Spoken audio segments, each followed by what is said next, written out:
நம்பி நாடி வந்தவர்களை வாழ வைக்கும் கோரக்கரின் சீடர்.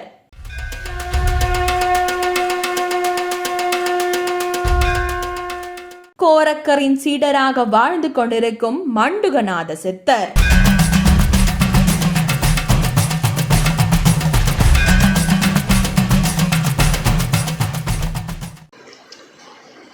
தினசரி நடந்துக்கிற அற்புதம், தண்ணீரில் விளக்கரித்தல்.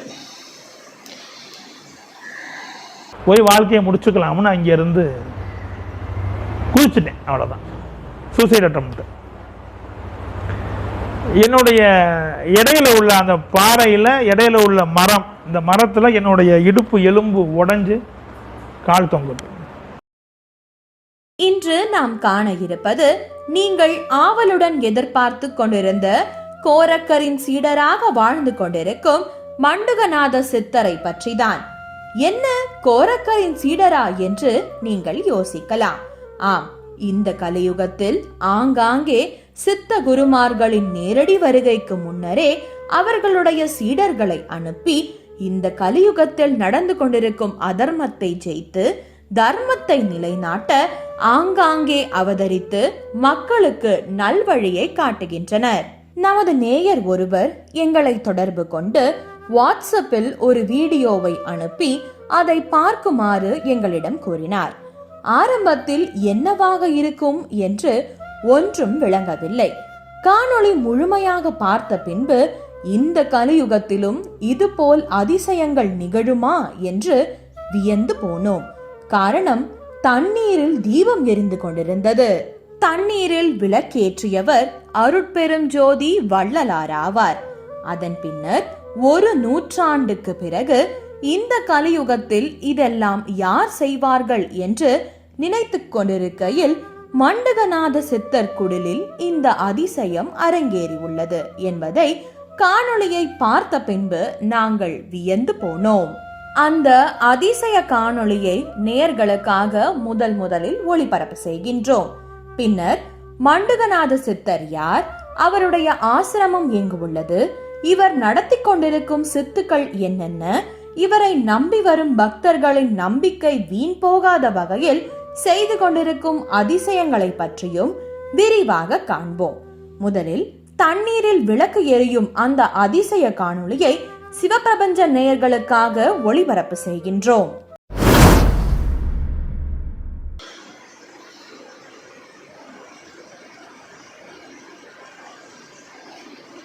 தண்ணி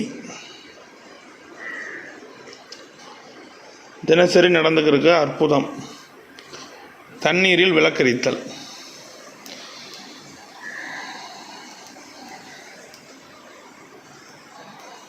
எல்லாம் வல்ல கோரக்க சித்தருடைய ஆசீர்வாதம், தண்ணீரில் விளக்கரித்தல்.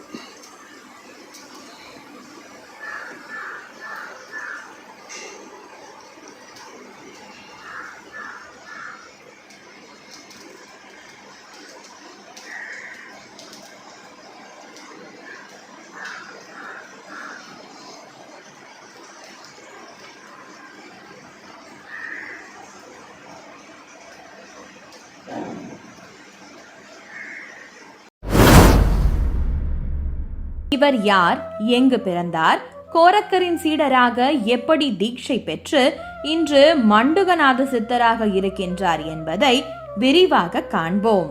இவருடைய இயற்பெயர் பாலகுமாரராகும். சிவகங்கையை பூர்வீகமாக கொண்ட இவரின் தந்தை பெயர் சுப்பிரமணி, தாயார் முத்துப்பாண்டியாகும். ஆசிரியராக வேலை செய்து கொண்டிருந்த இவரின் தந்தை திடீரென இறந்ததால் தாயார் முத்துப்பாண்டி குடும்பத்தை கவனித்துக் கொண்டிருந்தார். பிகாம் படிப்பை பாதியிலேயே நிறுத்தி குடும்ப சூழ்நிலை காரணமாக தனியார் கொரியர் கம்பெனியில் சில ஆண்டு காலம் வேலை செய்யும் பொழுது வீட்டுக்கு அருகில் ஒருவர் சதுரகிரிக்கு செல்வதாக தன்னுடன் வருமாறு அழைக்கவே முதலாக பாலகுமார் அவருடன் சென்றுள்ளார். சதுரகிரி மலை உச்சியில் தங்கும் சூழ்நிலை ஏற்பட்டது.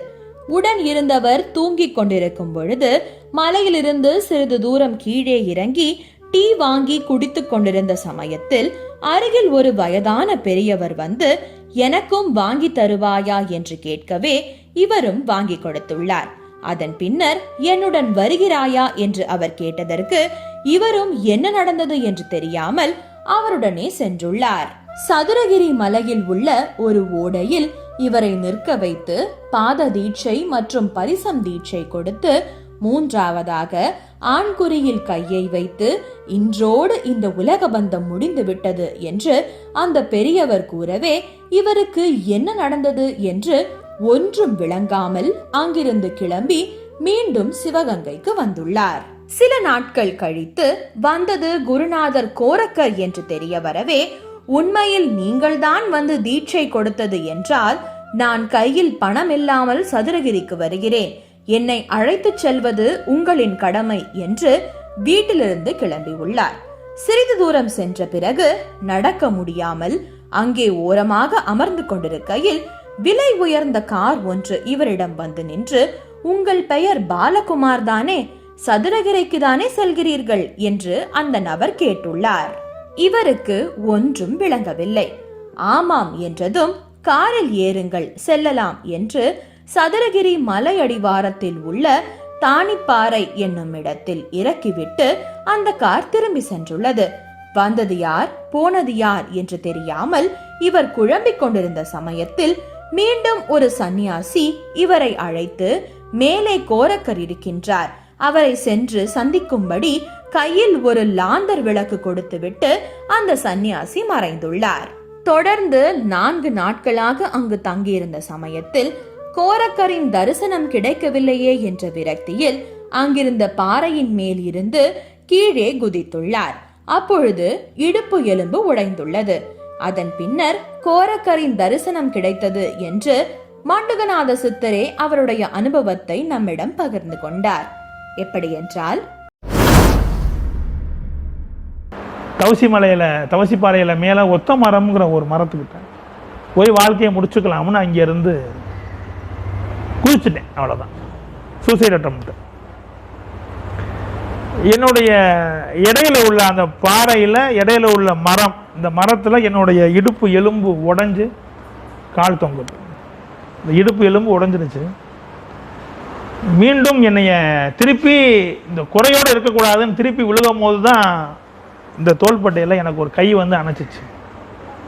எங்கே போகிற நெல் எடப்பட்ட அந்த பாறை. இந்த இடுப்பு எலும்பு மரத்தில் முட்டி இந்த கால் பிஞ்சினது. எனக்கு ஐயா என்னை அந்த டயத்தில் தான் என்னைய தோளில் கையை வச்சு என்னை தாங்கி பிடிச்ச அந்த தருணம் என்னுடைய வாழ்க்கையில் மறக்க முடியாத தருணம். குருநாதர் இல்லைன்னா என்னுடைய வாழ்க்கை இல்லைன்னு முடிவு பண்ண தருணத்தில் எனக்கு ஐயாவுடைய திருக்காட்சி கிடைச்சிச்சு. என்னை அவர் ஆசிரமத்துக்கு எடுத்துகிட்டு போனாங்க, தைலக்கட்டு கட்டினாங்க. அந்த அடிபட்ட தடம், பாறை முட்டி பிஞ்ச தடம் இன்னும் எனக்கு காலில் இருக்கு. இந்த விஷயங்கள் எல்லாமே இந்த கலியுகத்தில் இந்த காலகட்டங்கள் நடந்தது தான். குருநாதர் தரிசனம், குருநாதருடைய ஆசிரமத்தில் நான் இருந்து தைலக்கட்டு போட்டு எனக்கு கால் சரியாச்சு. அதுக்கப்புறம் எனக்கு தீட்சை கொடுத்தாங்க. சரி, உனக்கு என்ன வேணும், உன்னுடைய வாழ்க்கை முடிஞ்சிருச்சு, உனக்கு என்ன வேணும்னு எனக்கு கேட்கும் பொழுது நான் சொன்ன வாசகம், உங்கள் மூலியமாக நான் மக்களுக்கு ஏதாச்சும் ஒரு நல்லது பண்ணணும், அவ்வளோதான். அதுக்கு எனக்கு தேகம் இல்லை, நான் என்ன செய்கிறது? அப்போ நான் என்னோட தேகத்தை நான் தரேன். என்னுடைய தேகத்தில் இருந்து நீங்கள் மக்களுக்கு அருளாசி பண்ணுங்க, மக்களுடைய குறைகளை நீக்குங்க, நான் கேட்டுக்கிட்ட வரேன். இங்கு ஒவ்வொரு ஆயில நட்சத்திரம் அன்றும் கோரக்கர் இவர் உடம்பில் இறங்குவதாகவும், அப்பொழுது உடம்பு முழுவதும் விபூதி பூசிக்கொண்டு கோவணத்துடன் மக்களுக்கு காட்சி அளிப்பது மட்டுமல்லாமல் அவர்களுடைய குறைகளை தீர்த்து வைக்கிறார் என்று இங்கிருந்தவர்கள் எங்களிடம் விளக்கமளித்தார்கள். இன்று ஆயில்யம் நட்சத்திரம் என்பதால் பொதுமக்கள் இவரிடம் ஆசிர்வாதம் வாங்க பல ஊர்களில் இருந்து வந்திருக்கிறார்கள். ஆரம்பத்தில் யாகம் வளர்த்து அந்த யாகத்தின் தீர்த்தத்தை மக்கள் மீது பாலகுமார் அவர்கள் தெளிக்கிறார்கள்.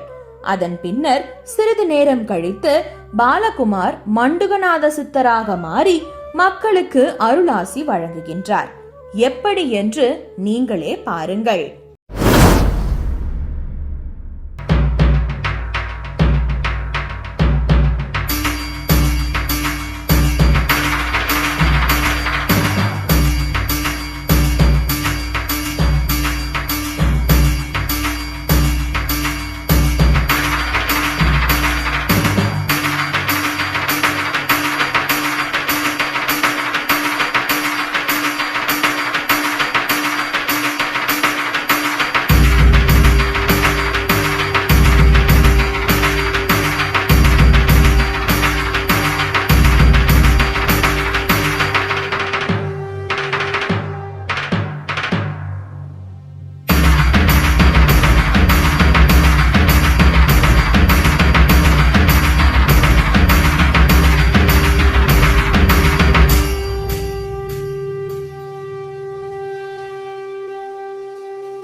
மண்டுகநாத சித்தராக மாறி நேராக அன்னதான கூடத்திற்கு சென்று சாதத்தில் சிவலிங்கத்தின் உருவத்தை செய்து கோரக்கரின் அருளாசி மூலமாக வரும் பக்தர்களின் உடம்பில் உள்ள நோய்கள் அனைத்தையும் தீர்த்து வைப்பதாக இங்குள்ள பக்தர்கள் நம்பிக்கையுடன் எங்களிடம் தெரிவித்தார்கள்.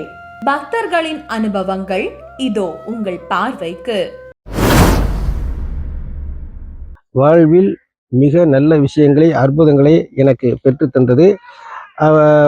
குறிப்பிட்ட சில விஷயங்கள் அபரிதமாக இது நடக்காது என்று இருந்த விஷயங்கள் நடத்தி வைக்கப்பட்டது, முடியாது என்ற விஷயங்கள் முடித்து வைக்கப்பட்டது என்பதை இந்த தவபீடம் எனக்கு உணர்த்தியது. கோரக்கர் சித்தர் குடிலுக்கு தொடர்ந்து 7 வருஷமா வந்துகிட்டு இருக்கேன். என்னுடைய மனக்குறைகள் சொன்ன என்ன குறைகள்னா, என் மனசுல உள்ள கஷ்டத்தை ஐயாட்ட சொன்னேன். ஒவ்வொரு கஷ்டத்தையும் உனக்கு நிவர்த்தி பண்ணி வைக்கிறேன், தொடர்ந்து வா அப்படின்னாரு. வந்துகிட்டு இருக்கேன். என் கணவர் வெளிநாட்டுக்கு போக கேட்டேன். போக உனக்கு வாய்ப்பு கொடுக்குறேன் அப்படின்னு சொன்னாரு. என் கணவர் வெளிநாட்டுக்கு போயிட்டாரு. வீடு வேண்டி வந்தேன். இப்போ எனக்கு வீடும் கிடைச்சிருச்சு. ஐயா குடிலுக்கு வந்ததுனால மன நிம்மதி வேணும்னா இந்த இடத்துக்கு வர்றதுனால எனக்கு மன நிம்மதி கிடைக்குது. இந்த தபோவனம் பார்த்தீங்கன்னா சிவகங்கை பக்கத்தில் பாரதி நகர் அப்படிங்கிற ஏரியாவில் அமைஞ்சிருக்கு. இது பார்த்தீங்கன்னா 18 சித்தரில் ஒருவரான கோரக்க சித்தர் அவரோட தபோவனம். ஐயா பார்த்தீங்கன்னா பரமஹம்சர், மண்டுகநாத பரமஹம்சர். இவர் கோரக்க சித்தரோட சீடர். கோரக்க சித்தர் பார்த்தீங்கன்னா ஆயிலிய நட்சத்திரத்தில் பிறந்தவர். அதனால மாதம் ஆயிலிய நட்சத்திரத்து அன்னைக்கு நம்மளோட தவபுரத்தில் யாகங்கள் மற்றும் கோபூஜை, அன்னபூஜை, அன்னம் பாலிக்கிறது எல்லாமே நடைபெறும். எனக்கு நடந்த விஷயங்களை நான் சொல்லணும்னு பார்த்தீங்கன்னா, கிட்டத்தட்ட நான் ஒரு 10 ஆண்டுகளாக நாங்கள் வந்துட்டுருக்கோம். நாங்கள் ஆரம்ப கட்டத்தில் எனக்கு பார்த்தீங்கன்னா முறையான தொழில்கள் கிடையாது. படித்து முடிச்சோன்னா வேலை கிடையாது. நான் ஐயா கிட்ட சரணாகதி அடைஞ்சதுக்கப்புறம் நான் கிட்டத்தட்ட கடல் கடந்து போவேன்னு சொன்னார். நான் அதே மாதிரி கடல் கடந்து போய் இம்போர்ட் எக்ஸ்போர்ட் தொழிலெலாம் பண்ணி கிட்டத்தட்ட ஒரு 4-5 கண்ட்ரியில் நான் பிஸ்னஸ் பண்ணிகிட்டு இருந்தேன். ஸோ எல்லாத்துக்கும் காரணம் அடிப்படை எங்கள் ஐயா தான். அதுபோக எங்கள் குடும்பத்தில் எங்களோட தங்கைக்கு நடக்கவே முடியாத சூழ்நிலை வந்தப்போ ஐயா தான் அதை சரி பண்ணி கொடுத்து நடக்க வச்சார்.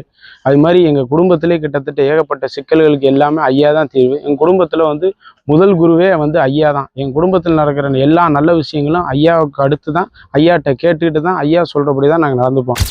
முதல்ல வரும்போது எங்கள் பேரனுக்கு நல்லா இல்லைன்னு சொன்னாங்க ஸ்கேனில். அதை போய் திருப்பி நான் இங்கே உக்காந்துருக்கேன். எங்கள் மருமகள் அங்கே ஆஸ்பத்திரிக்கு போயிட்டுட்டு இங்கே உக்காந்த உடனே அங்கே போய் அந்த பிள்ளை ஒரு ஆஸ்பத்திரியில் நல்லா இல்லைன்னு சொன்னாங்கல்ல, மதுரைக்கு போனோடனே நான் இங்கே உட்காந்துட்டு ஐயா வேண்டிகிட்டு இருந்தேன்னா நல்லபடியாக இருக்குன்னு ஃபோன் வந்துருச்சு. அதில் ஒரு ரொம்ப சந்தோஷம். எங்கள் வீட்டுக்காருக்கு முடியலைன்னு சொல்லி போன வருஷம் இங்கே வந்தேன். ஐயா கிட்ட கேட்டு போனேன், ஐயா ரொம்ப கஷ்டமாக இருக்குங்க ஐயா, நீங்கள் தான் அதை தீர்த்து வைக்கணும் நல்லபடியான்னு. அதை நல்லபடியாக முடிச்சு கொடுத்துட்டாரு, நல்லா இருக்கும். அதனால நம்பிக்கையாக 6 வருஷமாக நாங்கள் வந்துக்கிட்டு இருக்கேன் மாதம். எனக்கு ஒரு அனுபவம் என்ன, அந்த இங்கே வந்ததுக்கு பின்னாடி அப்படின்னா, எனக்கு உடல்நல குறைவு அடிக்கடி ஏற்படும். அதில் குறிப்பாக கல்லடைப்பு இருந்தது.